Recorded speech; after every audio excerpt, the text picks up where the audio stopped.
All right, now that you have the rest of this detailed out, what I'd like you to do is think about going now to your own writer's notebook and picking one of your narratives that you can look through elaboration and craft and say, am I doing these things? Remember, this is the end of the year 6th grade that some of you might be shooting for.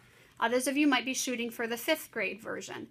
What I'd like you to do, though, is be truthful with yourself. Are you doing these things in a certain piece? So I think it would be helpful if you pick just one piece in the Create section to go back and assess, looking at putting in all of these things.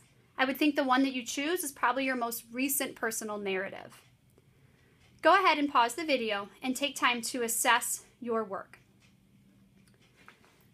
When you come back from assessing your work, your goal today is to think about a few things. One, wherever you figure you are in your work, we need to set some goals for how you can move forward. So if you have time left to start a new entry or to add to some entries, keeping in mind some of the things on this checklist, I would definitely encourage you to take time to do that.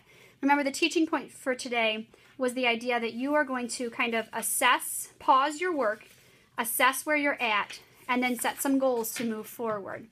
You want to think, in what ways am I getting better? What's the next thing I can do to improve my work?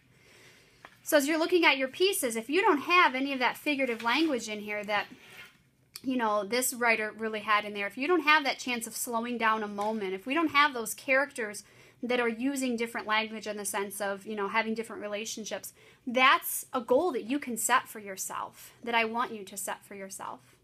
You're going to want to spend at least a good 10 or 15 minutes today going back and actually taking this strategy, setting a goal, and trying it out.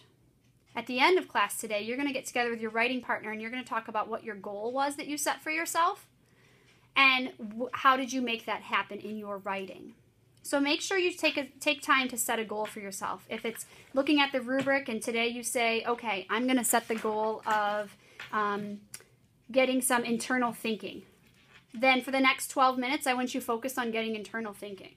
If your goal today is to think about relationship between characters, pick an entry you already have or start a new one where you're going to really look at developing the relationship between characters. You've got to have a goal, though, writers, and you've got to work towards it like we talked about in the beginning. One last thing to note is that tomorrow we're going to choose our personal narrative topics. This should say one. Tomorrow we choose one personal narrative as the seed idea that we're going to work on for the next couple of weeks. So you really only have today left to think about your entries and to see if there's another entry you want to start, because tomorrow we're going to pick one that we're really going to take through the writing process. Go to it.